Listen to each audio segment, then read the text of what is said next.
Pour comprendre si une crypto-monnaie est une monnaie, il faut commencer par donner la définition d'une monnaie. Et là, il y a deux définitions, une qui est économique et une qui est juridique.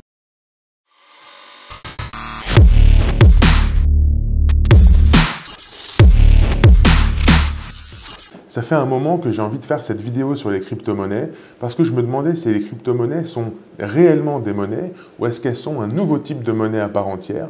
Je me demandais aussi si les crypto-monnaies pourraient à terme remplacer les monnaies que l'on connaît actuellement. Et je voulais aussi parler de certaines crypto-monnaies qui, selon moi, s'apparentent plus à une arnaque pyramidale qu'à une réelle monnaie d'échange. Pour comprendre si une crypto-monnaie est une monnaie, il faut commencer par donner la définition d'une monnaie. Et là, il y a deux définitions, une qui est économique et une qui est juridique. Pour donner une définition économique de la monnaie, il y a un consensus pour dire que la monnaie doit remplir trois buts.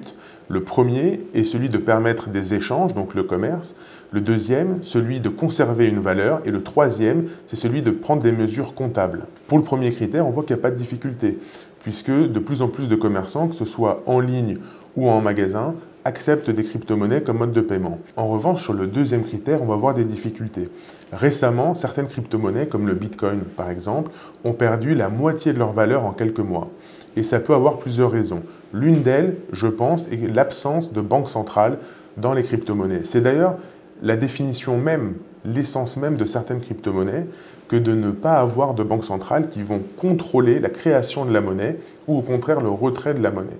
Et pour certains, c'est même l'argument principal pour recourir à ces crypto-monnaies. Un deuxième phénomène que l'on constate, c'est que certaines crypto-monnaies vont subir un effet de mode, c'est-à-dire que beaucoup de personnes vont se ruer pour acheter de ces crypto-monnaies et vont ensuite recommander autour d'eux à des personnes d'acheter à leur tour ces crypto-monnaies. Et ça a été le cas de certaines célébrités. Et là, je pense qu'on pourrait rapprocher ce mécanisme de celui de l'arnaque pyramidale.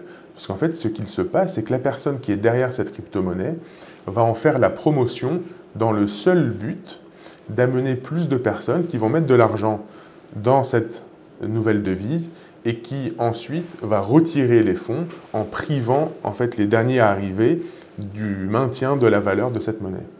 Et enfin, pour le troisième critère, parce que la plupart des crypto-monnaies sont confidentielles, on ne connaît pas la hauteur de tous les échanges qui ont lieu, il peut être difficile de mesurer l'économie avec une crypto-monnaie.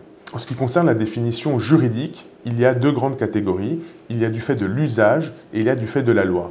Du fait de l'usage, c'est-à-dire est-ce que les opérateurs du commerce acceptent cette monnaie contractuellement. Donc si on arrive à éteindre une obligation, on parle alors de l'effet libératoire de la monnaie.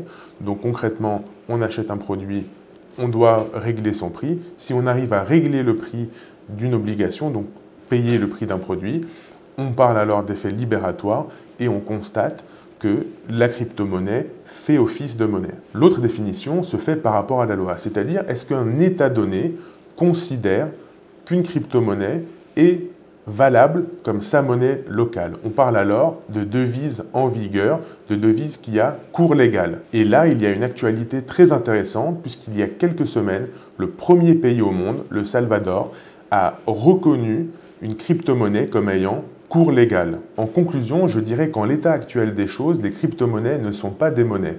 Dans certaines situations, elles vont s'en rapprocher très fortement et je n'exclus pas que dans un avenir proche, certains États s'emparent du phénomène de la technique des crypto-monnaies pour transformer leur propre monnaie en crypto-monnaie qui aura cours légal et qui aura tous les attributs que l'on connaît aujourd'hui d'une monnaie.